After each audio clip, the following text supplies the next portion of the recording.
नमस्कार दोस्तों, मैं हूं आपका दोस्त आपका होस्ट आर के और आप देख रहे हैं आर के ट्रेडिंग। तारीख है 1 अगस्त 2021 और यहाँ पे 2 अगस्त 2021 यानी कि सोमवार मंडे के लिए दोस्तों निफ्टी के फार्मा, आईटी, मेटल और साथ ही फाइनेंशियल स्टॉक की एनालिसिस लेकर आपके सामने हाजिर हूँ। एक एक करके सभी स्टॉक्स को देखेंगे। सबसे पहले मेटल इंडेक्स को चेक कर लें।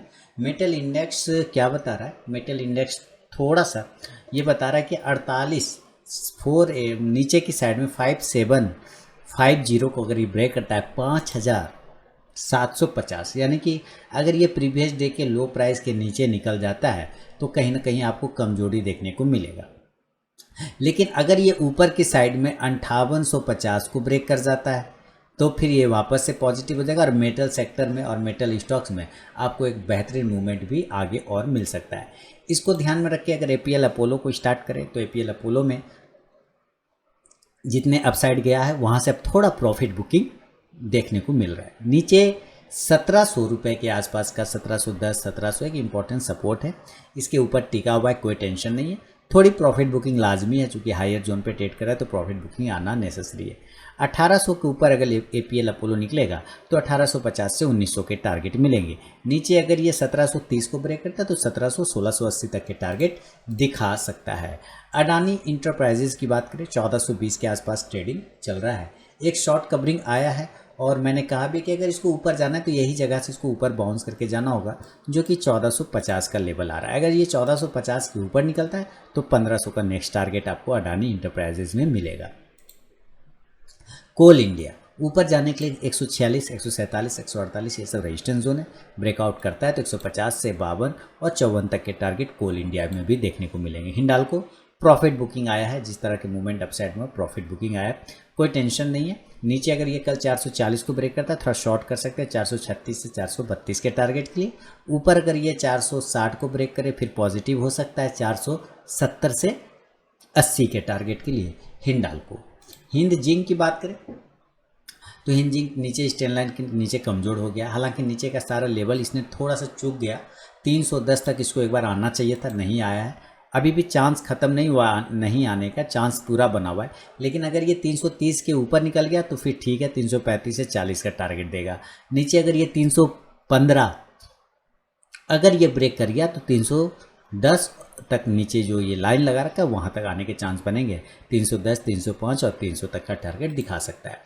जेएसडब्ल्यू स्टील की बात करें तो देखिए हायर जोन पे पहुँच चुका है, 760 का रेजिस्टेंस ले रहा है। 760 के ऊपर निकलेगा 770 से 80 के टारगेट बनेंगे।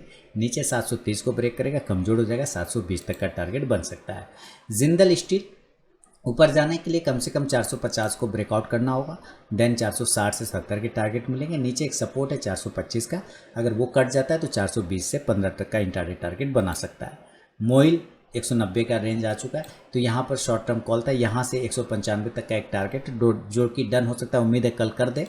और अगर ये 195 के ऊपर सस्टेन करना स्टार्ट करेगा तो 200 तक का भी टारगेट दिखा सकता है मोइल।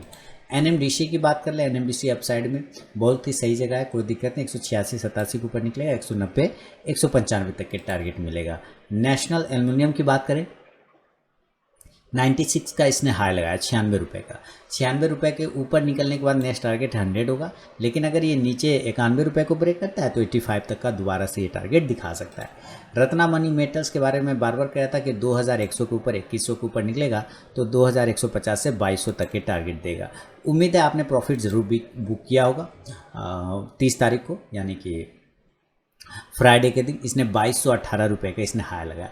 जैसे 2100 को ब्रेक किया सारे टारगेट एक ही दिन में कंप्लीट हो गया। 2100 के ऊपर निकलने के बाद 2150 से 2200 के टारगेट दोनों डन हो गए। अब दोबारा ये 2150 60 इसको ब्रेक करेगा, देन फिर से ये 2200 के टारगेट दिखाएगा रत्नामणि मेटल। सेल वो टारगेट डन हो गया, 135 के बाद 140 वाला भी टारगेट डन हो गया। 130 के ऊपर बाय दिया हुआ था, 135 140 के लिए दोनों ही काम हो गया। अब 145 के ऊपर निकलेगा, नेक्स्ट टारगेट 150 का। इसके अलावा टाटा स्टील की बात कर लें तो टाटा स्टील में 1480 के ऊपर जाने के बाद 1490 1500 तक के नेक्स्ट टारगेट मिलेंगे देखने को। नीचे अगर ये 1425 को ब्रेक करता है थोड़ा कमजोरी देखने को मिलेगा, 1400 तक का टारगेट दिखा सकता है। एक प्रॉफिट बुकिंग और भी आ सकता है। वेदांता 284 के ऊपर जितने टारगेट थे वो 280 के बाद वो डन हो गए। 280 के ऊपर मैंने बाय कॉल दिया हुआ था कि 280 के ऊपर निकलेगा, 285 290 का टारगेट देगा। इसने 300 तक के टारगेट डन कर दिया है ना, 295 वाला, तो वो सारा काम हो गया। अब यहाँ से वेदांता क्या करेगा, हमें वेदांता के ऊपर अब 305-6 के ऊपर निकलेगा तब, उसके पहले बिल्कुल भी नहीं। 305-6 के ऊपर निकलेगा, 310, 315, 320 के टारगेट मिलेंगे वेदांता में। बिलेस्पन कॉर्प की बात कर लें तो देखिए नीचे की साइड में आ गया, थोड़ा कमजोरी दिख रहा है। नीचे अगर ये ब्रेक कर देता है 135 को तो ये एक बार 30 तक आने की कोशिश कर सकता है बिलेस्पन कॉर्प, तो नज़र रखेंगे। तो ये था दोस्तों निफ्टी के मेटल स्टॉक पे मेरा अपना व्यू। एक और स्टॉक है वो है हिंद कॉपर, चलिए उसको भी चेक कर लेंगे हम लोग, हिंद कॉपर का क्या लेवल बन रहा है, फिर फार्मा स्टॉक्स को देखेंगे। हिंद कॉपर 153 के आसपास क्लोजिंग, 154, हिंद कॉपर 160 के ऊपर निकलेगा तो 165 से 70 तक का टारगेट दिखाएगा। अब देखिए और भी फार्मा सेक्टर की बात करें, फार्मा में सब अगर निफ्टी के फार्मा इंडेक्स की बात कर ले सबसे पहले, फिर स्टॉक्स को भी देखेंगे। तो इंडेक्स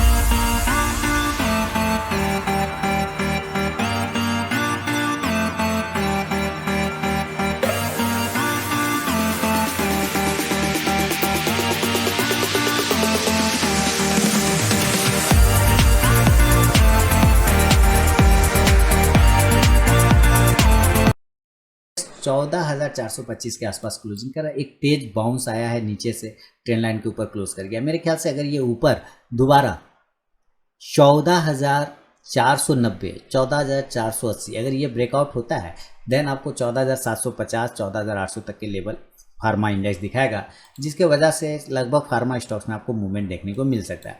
तो जैसा कि ऑरबिंदो फार्मा के बारे में मैंने बताया था कि भाई ये अप टू डाउन करता है, पहले डाउन फिर अप फिर डाउन फिर अप फिर डाउन फिर अप फिर डाउन फिर अप, फिर ये डाउन आया तो यहाँ से ये अप जाना चाहिए।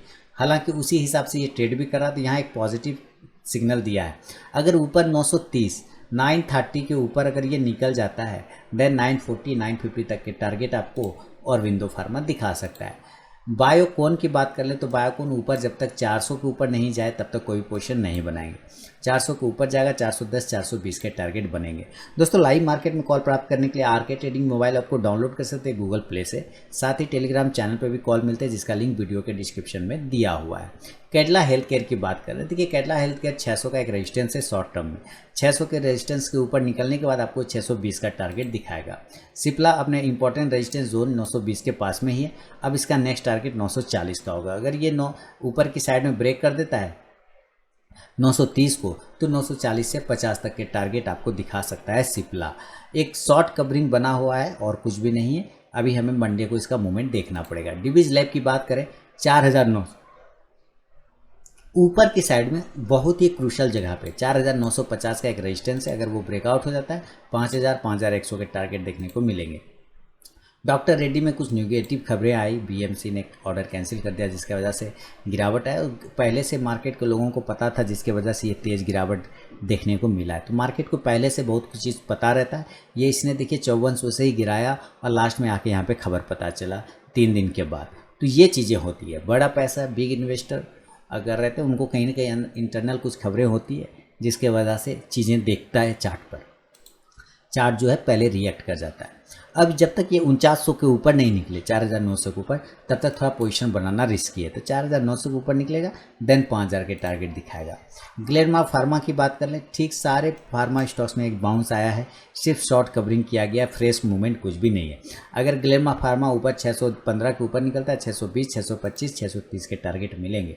लुपिन में भी सेम कंडीशन 1140, इसका 1140 का एक रेजिस्टेंस जोन है, वो ब्रेकआउट हो जाएगा तो 1160 तक के टारगेट मिलेगा। पीईएल की बात करें तो पीएल ऊपर की साइड में 2400 का रेजिस्टेंस है, अगर ये 2400 को तोड़ देता है तो 2500 का टारगेट पीईएल भी आपको दिखा सकता है। स्ट्राइड्स फार्मा की बात करें 800 का रेजिस्टेंस है, 800 के ऊपर निकलेगा 820 840 के टारगेट बनेंगे। सन फार्मा की बात करें तो देखिए अकेला सन फार्मा ने सारे टारगेट डन कर दिए, 10% की तेज़ी देखने को मिली सन फार्मा में और अच्छा मूवमेंट मिला है सन फार्मा में। मैंने बार बार यहाँ पे बताया था कि भाई 690 700 के ऊपर जाएगा पॉजिटिव हो जाएगा और शानदार मूवमेंट पॉजिटिव हो जाएगा, ये बोला था 720 तक के टारगेट दिए थे, लेकिन इतना अच्छा हो जाएगा ये नहीं बोला था और इतना अच्छा का अंदाज़ा भी नहीं था, मैं झूठ नहीं बोलूँगा। 700 के ऊपर 720 से 40 तक का एक टारगेट का अंदाज़ा था, लेकिन इतना अच्छा होगा एक ही दिन में देगा ये उम्मीद नहीं था। इसने सारे टारगेट डन कर दिए। अब इतनी बड़ा जब इसमें वॉल्यूम आ गया और इतना बड़ा कैंडल बन गया तो थोड़ा रिस्क भी बढ़ गया। 785 के ऊपर जब निकलेगा तब पोजीशन बनाएंगे 800 के टारगेट के लिए। फिलहाल अभी इसमें अवॉइड करके चल सकते हैं। टोरेंट फार्मा की बात करें, टोरेंट फार्मा में 3120 का एक रेजिस्टेंस है छोटा सा, वो ब्रेकआउट आएगा। 3160 और 3200 के टारगेट मिलेंगे। वोकट फार्मा देखिए यहीं पे थोड़ा सा शॉर्ट कवरिंग हुआ है और जैसा कि हिस्ट्री है यहाँ से ऊपर की तरफ में जाता है, तो अगर आप साइड में 540 को ऊपर कर लिए ब्रेक करें तो 550 के टारगेट मिलेंगे। नोवार्टिस में भी शॉर्ट कवरिंग हुआ है, कंटिन्यू डाउनफॉल में नोवार्टिस आ रहा था जैसा कि आपने देखा, और अब 962 के आसपास ट्रेड हुआ है, यहीं पर से बाउंस करने की कोशिश कर रहा है। एक अच्छा लेवल 975 के ऊपर निकलेगा तो 1000 तक के टारगेट नोवार्टिस आपको दिखा सकता है। ग्रेनुल्स इंडिया 377 के ऊपर पॉजिटिव है, हालांकि 385 भी रेजिस्टेंस जोन है, ब्रेकआउट करेगा तो 400 तक के टारगेट आपको दिखा सकता है। डॉक्टर लाल पैथलैब देखिए ऊपर की साइड में हाई लगाया 4050 का और नीचे सीधे आ गया 3441, यानी 600 पॉइंट का गिरावट एक ही दिन में ऊपर और नीचे कर गया। अब ये प्रॉब्लम होता है इतना बड़ा वॉलीटिलिटी को संभालना। ऊपर की साइड में अगर 3750 ब्रेक करे तब नया पोजीशन करेंगे 3900 के टारगेट के लिए। फिलहाल अभी कुछ नहीं करेंगे। एस्ट्राजेनिका हालांकि थोड़ा सा अपने आप को होल्ड किया है, लेकिन जिस तरह से ऊपर से नीचे की साइड में आके अपने आप को कंटिन्यू डाउनफॉल में लाया, एक तेज शॉर्ट कवरिंग यहाँ पे बनता है। अगर ऊपर की साइड में 3410 को ब्रेक करता है तो आपको ये 3500 के टारगेट एक दिन में दिखा सकता है एस्ट्राजेनिका, तो नज़र बना के रखें। तो ये था दोस्तों निफ्टी के मेटल के बाद फार्मा स्टॉक में मेरा अपना व्यू। अब चलिए ज़रा आईटी को लगाते हैं और देखते हैं आईटी का कौन सा स्टॉक किस लेवल पे है। देखिए आईटी में अगर आईटी इंडेक्स 30,430 के नीचे अगर गिर जाता है, थोड़ी कमजोरी देखने को मिलेगा। 30,000 तक ये गिर सकता है, 30,100 तक आ सकता है। इसके वजह से बिरला सॉफ्ट को चेक करना होगा। अगर बिरला सॉफ्ट ऊपर 420 को ब्रेक करे तो 430 का 40 टारगेट मिलेगा। एचसीएल टेक अगर ऊपर की साइड में 1055 को ब्रेक करता है तो 1080 के टारगेट होंगे, लेकिन अगर 1000 को नीचे ब्रेक करता है तो 990 से लेकर 980 तक का टारगेट ये सेल साइड में दिखा सकता है। इन्फोसिस की बात कर ले, इन्फोसिस में मूवमेंट 1625 के ऊपर नया खुलेगा 1650 के लिए। टाटा इलेक्सी की बात करें, थोड़े सा निगेटिव माहौल है लेकिन कोई टेंशन नहीं। ऊपर की साइड में एक अच्छा रेजिस्टेंस है 4300 का, अगर वो ब्रेक होगा 4350 से 4400 के टारगेट मिलेंगे। माइंड ट्री की बात कर लेते हैं तो माइंड ट्री में 2865 के आसपास की क्लोजिंग है माइंड ट्री का।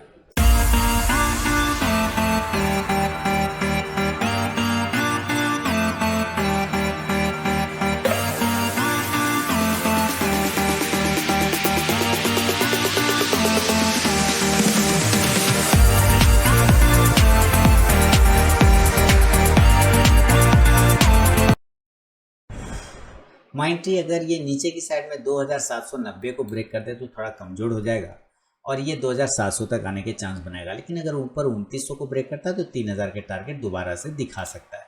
विप्रो की बात करें 600 का अब रेजिस्टेंस बना चुका है, 602 605 उसके ऊपर विप्रो निकलेगा 620 तक के टारगेट दिखा सकता है।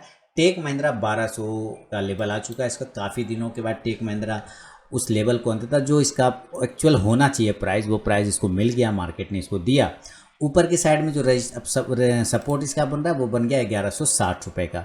जब तक ये 1160 रुपये के ऊपर है बने रहिए, टिके रहिए, कोई टेंशन वाली बात नहीं है और इसमें आपको एक अच्छा मूवमेंट बन सकता है। 1220 के ऊपर जाने बाद ये 1240 तक के भी टारगेट दिखा सकता है। टीसीएस की बात करें तो देखिए टीसीएस 3240 का एक रेजिस्टेंस है फिलहाल, 3240 के ऊपर जाना 3280 से 3300 के टारगेट मिलेंगे।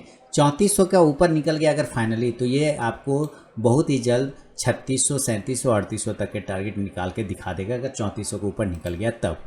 कोफोर्ज की बात करें तो 5000 का स्टॉक हो गया, देखते देखते 5200 का इसने हाई लगा दिया है। 5250 के ऊपर निकलने के बाद 5300 के टारगेट बन जाएंगे। नीचे 5000 को ब्रेक करेगा तो 4900 तक के टारगेट दिखाएगा। नौकरी यानी इन्फोएज 5600 के ऊपर जब तक नहीं निकले नया पोजीशन नहीं बनाएंगे।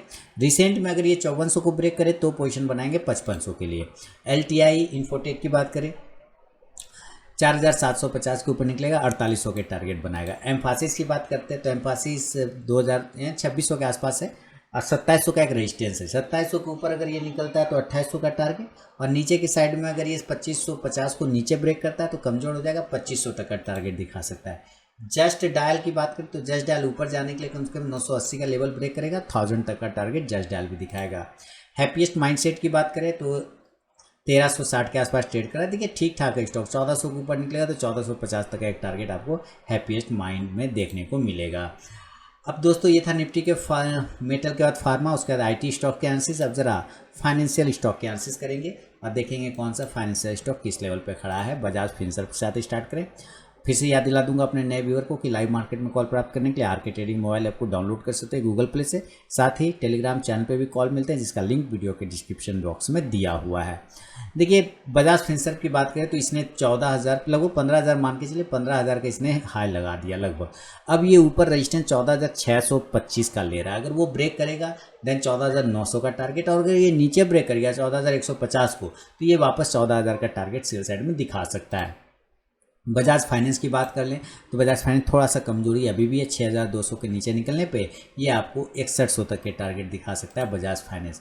चोला फाइनेंस की बात करें तो 5,500 के ऊपर जब तक चोला फाइनेंस नहीं निकले ये मजबूत नहीं होगा। 5,000 के ऊपर निकलने के बाद 5,000 बार बार बोल रहा हूँ, 500 के ऊपर निकलने के बाद 520 के टारगेट बनेंगे। आईबुल हाउसिंग फाइनेंस की बात करें, आईबुल हाउसिंग फाइनेंस 290 का रेजिस्टेंस से ब्रेकआउट करेगा तो 300-310 के टारगेट दिखाएगा। नीचे 270 को ब्रेक करेगा 260 का इंट्राडे टारगेट दे सकता है। एल&टी फाइनेंस की बात करें तो ऊपर की साइड में 90 से लेकर 92 का एक रेजिस्टेंस है वो ब्रेकआउट हो जाएगा, देन 94 से 96 तक का टारगेट देखने को मिल सकता है एल&टी फाइनेंस में। LIC हाउसिंग फाइनेंस की बात करें, LIC हाउसिंग फाइनेंस देखिए ये सारे जो ये पॉजिटिव कैंडल दिख रहा है ना ये सिर्फ शॉर्ट कवरिंग हुआ। हालांकि 200 डे का एक्सपोनेंशियल मूविंग एवरेज का सपोर्ट था जहां से ये ऊपर गया, लेकिन इस बार उसके नीचे ट्रेड कर रहा है। कम से कम उसके ऊपर एक बार आ जाए 420 के ऊपर, देन पोजीशन बनेगा 430 से 40 के टारगेट के लिए। M&M फाइनेंस की बात करें तो ये वापस से जब तक 160 के ऊपर नहीं जाए तब तक ये पॉजिटिव नहीं होगा। 160 के ऊपर जाने बाद 165 से 70 का टारगेट बनाएगा। मन्नापुरम फाइनेंस ठीक है, कई टेंशन नहीं, ऊपर हाई लगाया 218 रुपये का। अभी ये स्टॉक मस्त है, काफ़ी सालों के बाद इस रेंज को ब्रेक किया है। अभी ये थोड़ा ऊपर रहेगा। अब इसको कितना भी हो जाए तो 195 190 इंच का इंपॉर्टेंट सपोर्ट बन चुका है। मेरे ख्याल से इसको ऊपर ही रहना चाहिए। 212 के ऊपर अगर निकले तो 220 का टारगेट फिर से दिखाएगा। मुथूट कैप 475 के ऊपर निकलने के बाद वापस से 490 से 500 तक के टारगेट दिखाएगा मुथूट कैप।